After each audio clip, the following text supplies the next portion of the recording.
We got Boston Bybee. I'm going to introduce her in a minute to you guys, but I want you to get your journals. We're going to do a quick gratitude, and then we're going to bring on Boston. So we're going to do 1 minute. Let's keep our gratitude list going. 3 things you're grateful for. And then we'll see a couple of you that want to share, and then we're going to introduce Boston. We're going to do a little back and forth with Boston, which I'm really excited about for you guys to learn from her journey and her story. So 3 things grateful for. Yeah, Mike, you got a question? You write it in the love page? I want you should see that page. I am grateful for. Keep writing on that page. If you have that. Do you have that, Micah? Yeah, I have that page. Yeah, that page is your page. And then as you fill that page up, you'll print out more of those pages and add to it, okay? Cool. Okay. 3 things. What are we doing? Not yet. Soon enough.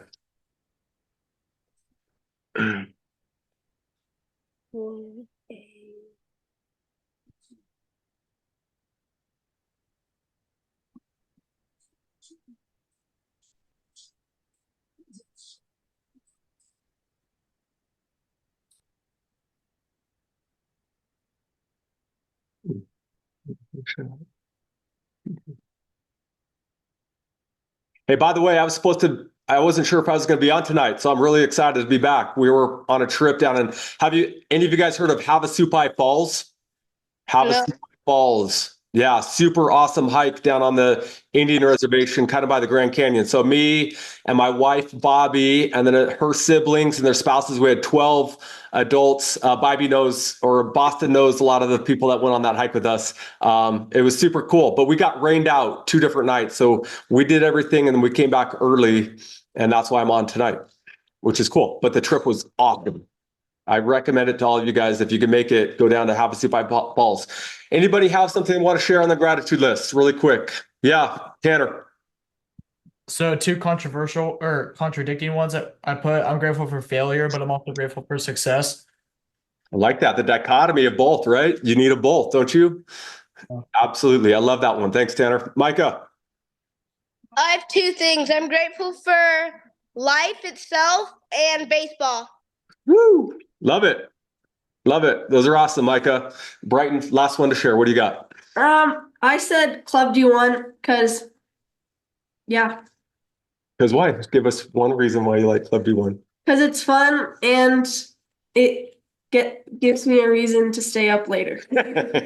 Those are both good reasons. Okay, awesome. So if you guys can see, we have Boston joining us on her phone tonight. Boston is a cross country and track athlete out of Lone Peak High School.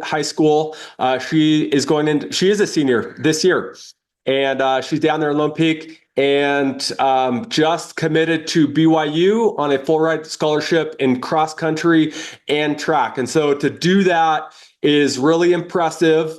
And Boston has put in a lot of work in her journey and her goals to get to where she's at in her life, and to be able to have a chance and an opportunity to compete at a Division I school. And BYU is a really good cross country and track and field team. It takes a lot of work and dedication. And I wanted to bring Boston on to share her story to you guys, and the mindset and the mentality and this, just like Tanner was saying, the dichotomy of failure and success and the journey that it's kind of taken Boston to get to this point and what she's looking forward to.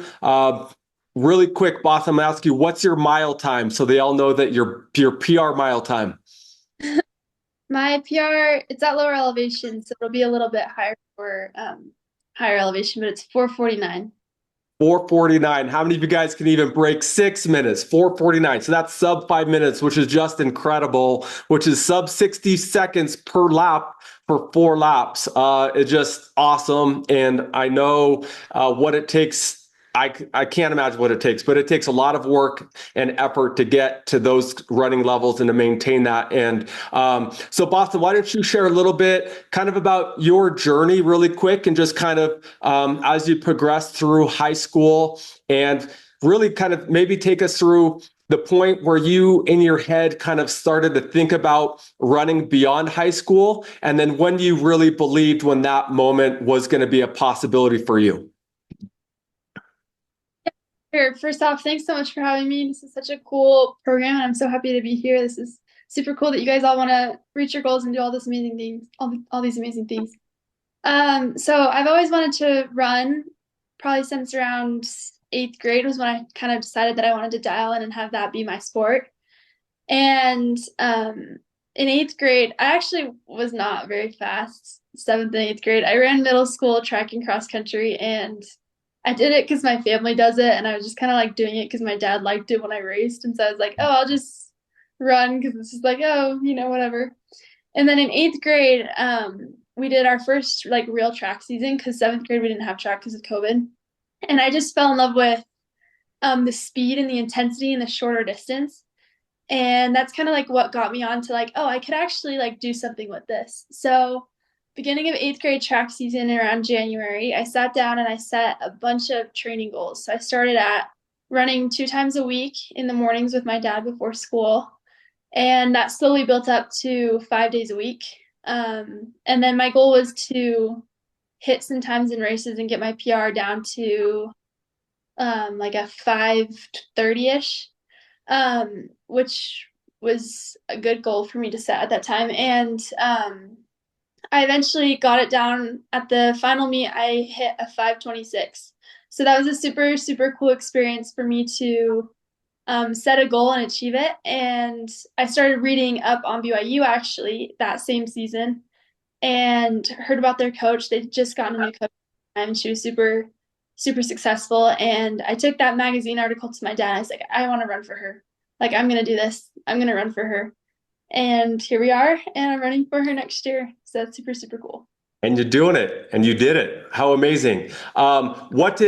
What did consistency do for you, Boston, in that journey along? So you hit that 5:26. Now you're at a 4:49. Talk to us about the consistency and maybe the days where you didn't want to run, or even the months and the periods you possibly didn't want to run, but you realized that how you felt versus your goals and kind of balancing the two. Yeah, I have a lot of friends that do track and cross country with me just kind of for fun, not like they want to do it in college or anything. And the last 3 years, I've been like super dialed in at going to bed early during season, not eating sugar, not eating like gross, like fatty things that are going to make my body not run as well. I've been very like disciplined on my training. And sometimes that's really hard to like have your friends staying out later, eating sugar, hanging out, having boyfriends, distractions, just stuff that distracts from running. And because I have such a strong desire to do good at running, I had to give up some of those things, which was really hard. And not every day you want to run. That's one thing. Right now I'm kind of injured, and so I haven't been able to run the last 3 weeks. I've been doing swim workouts, and I'm gonna probably miss state this year, which is really unfortunate. But just not running though, like I haven't been running for 3 weeks, like I said, and it's just crazy how you don't realize how much you appreciate it until you can't have it anymore. And so like as soon as you graduate high school, if you aren't planning on doing it in college, you're just not going to be able to do that anymore with how like your timing and stuff. So I think it's really important to stay consistent and just appreciate what you can, for sure. I love that. When those challenges arise, so you said you're injured right now, and some of those setbacks maybe maybe talk us through a couple of races that you did where you had a goal in mind and maybe you didn't reach that, and maybe you maybe you failed in your own mind, but how you look back and how you use that to kind of motivate you going forward from that. Yeah, so sophomore year, there's this big multi-state, it's like everyone from around the country comes to this track meet in California. It's in March. And I went to that track meet and we got in for our 4x mile team. So it was 4 girls from my team. We raced the 4x mile, and then there's an open mile and then elite mile. An elite mile has like 12 girls in it, and it's the top 12 girls in that race. And so my goal was to get a sub 4:55, which is what I needed to qualify for that heat. If I didn't qualify for that heat, I had to run the open one, which was earlier in the day. and the competition wasn't as stiff, and there was lots of heats of that one. So many girls ran that one. And so that was my goal, and I ended up not running that time. I had 3 meets before that race to do it, and I got within like 3 seconds every time and just could never break that barrier. And so I remember going to that race, and I still ran the open mile earlier in the day, and then we went back to the house we were staying at, and I watched the elite mile sitting on the couch in front of the TV. And it was like one of the like just worst feelings ever, just thinking feeling watching the race that you could be running in if you had run like a couple seconds fast while you're sitting on the couch at your house. And I don't know. So I didn't like that feeling at all. So I decided that I was going to set some more goals and then run that time that current season instead of waiting until the next season to run it when the deadline was a little bit closer. So I kept training, did all the things, worked really hard, took some more advice from coaches. I started cross training and doubling. So I did more biking. I did weights every other day and then abs on the days that I didn't do weights. And I hit 451 at the end of the season. So I was able to qualify for that race the next year, and I raced it this last March. So that was a cool bounce back experience for me. Incredible. What a great experience. Yeah, to use that to fail maybe in your own eyes, but then to use that as motivation to fuel you to reach that goal ahead of time than you normally would have, possibly without failing in that meet earlier in the season, which is super cool. As you've progressed from like a freshman and now you're in a senior, how has your mindset as a leader on the team also progressed, and how do you see yourself, and how do you step into that leadership role and not just focus on yourself, but the team as well, and understanding that you have an impact on everybody through your actions, but also your voice? Yeah. Freshman year, I came into a team. I was on varsity. I came into a team with 6 other senior girls, and then there was me as a freshman. So that was a very difficult experience for me because I was at the loop. I wasn't even at their same school. And I just didn't really feel very a part of the team. And so I didn't want anyone else to feel like that. So as I got into junior, my cousin came in. She was a freshman that year, and she was kind of out of the loop as well. She wasn't going to the same school. The rest of the varsity girls were either in my grade. We had 2 seniors, me, and then 3 juniors. Well, sorry, 2 seniors, me, and then 3 sophomores, and then her. So she was out of the loop, and I just like decided that I was not going to let her feel, like a separate from the team. And so I really focused on talking to her on runs and like focusing on bringing her in. And I think that was a really good experience for me, not only to build my confidence in bringing our team together, but also to build her confidence that she had someone on the team to help her integrate. I love that. 2 more questions. Second to last, what advice would you give your freshman self? So if you look back on your career, what would you tell that freshman version of yourself if you had to give her a little pep talk and advice getting ready for her high school career? Great advice. I mean, great question. I would probably say endorse yourself, like put yourself out there and tell yourself that you are great things. Sometimes it's very hard to picture, even like now, even though I've already signed, I'm still like, wait, I haven't signed yet. Like, I'm not that cool. Like, what the heck, And so I just say, just put yourself out there and just endorse yourself. Tell yourself every day, like, I can be great. I can do this. I'm going to do this. And that just really helps build confidence and improve performance, I think.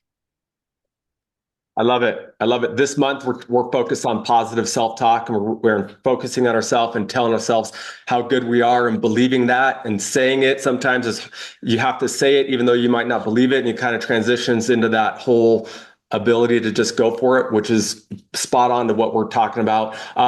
Last question. What's your goal for the track season next year? Do you have any goals that you'd like to share? What are you trying to do? I know you're hurt right now for this season, but how about going into the spring? What's your goal? Yeah, that's good. I actually haven't thought that much about it just because we're finishing cross country, but probably just a PR in the mile. I'm trying to get a little bit further down on the rankings nationwide. So hopefully sub 4:43. That way I can get the state record.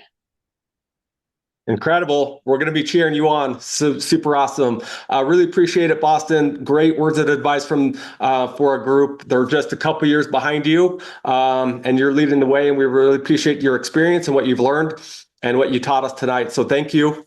Yeah, thank you so much for having me on, and thank you for all your comments. They were great. Absolutely. Everybody, let me send this to gallery. Unmute. Say thank you to Boston. Appreciate you guys. Thank you. Thank you. Boston. Thank you, Bob.